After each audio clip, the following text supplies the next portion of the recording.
আপনাদের সকলকে স্বাগত। আজকে আমি আপনাদের সাথে শেয়ার করব আলু দিয়ে মাগুর মাছের পাতলা ঝোল রেসিপিটা। তো বাজার থেকে টাটকা মাগুর মাছ নিয়ে এসেছিল, তো সেগুলো ভালো করে কেটে ধুয়ে পরিষ্কার করে নিয়েছি। তারপর কড়াইতে তেল গরম করতে দিয়েছি। তেলটা যখন খুব ভালোভাবে গরম হয়ে যাবে তখন আমি মাছটাকে আস্তে আস্তে দেব। এখানে আমি হলুদ দিইনি, কারণ মাগুর মাছ যেহেতু প্রচণ্ড ফোটে, তাই হলুদটা আমি প্রথমে ব্যবহার করিনি। তো যখন একদিক ভালোভাবে ভাজা হয়ে যাবে তখন আরেক দিক আমি উল্টে দেব। এই মাছটা আমি খুব কড়া করে ভাজবো না, খুব হালকাভাবে ভেজে নেব।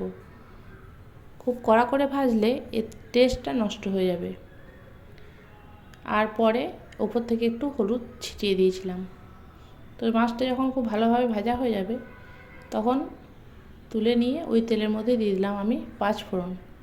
আর তারপর দিয়ে দিলাম অল্প পরিমাণ পেঁয়াজ, আদা, রসুন, কাঁচা লঙ্কা থেতো করে নিয়েছি, তো সেই মশলাটা। এটা একটু হালকাভাবে ভাজা হয়ে গেলে এর মধ্যে দিয়ে দিলাম অল্প একটু জিরে গুঁড়ো, ধনে গুঁড়ো আর টমেটো। একটা মোটা সাইজের টমেটো কুচি করে নিয়েছি। তো এই সমস্ত উপকরণগুলি দিয়ে খুব ভালোভাবে প্রথমে ভেজে নেব। আর তারপর এর মধ্যে দিয়ে দিলাম হলুদ আর স্বাদ মতো লবণ।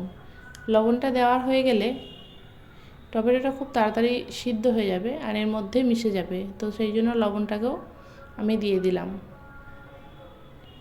আর আগে থেকে আমি আলুটাকে ভালোভাবে কেটে পিস করে ধুয়ে হালকা সিদ্ধ করে নিয়ে রেখেছিলাম, তো তাহলে ঝোলটা আমার তাড়াতাড়ি হয়ে যাবে। তো এখন আলুগুলোকেও এর মধ্যে দিয়ে দিলাম। তারপর খুব ভালোভাবে মশলাটাকে আমি ভেজে নেব।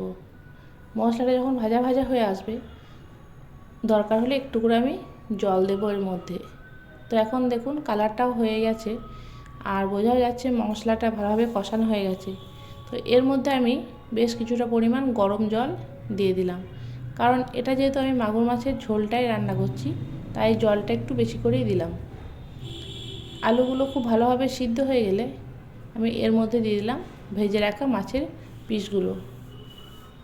তো মাছের পিসগুলো একটা একটা করে আমি এই ঝোলের মধ্যে দিয়ে দিলাম। ঝোলটা যখন ফুটে উঠবে তখনই। তারপর আবারও বেশ কিছুক্ষণ সময় নিয়ে আমি এটাকে ঢাকা দিয়ে অল্প আঁচে রেখে দেব। তৈরি হয়ে গেল মাগুর মাছের ঝোল।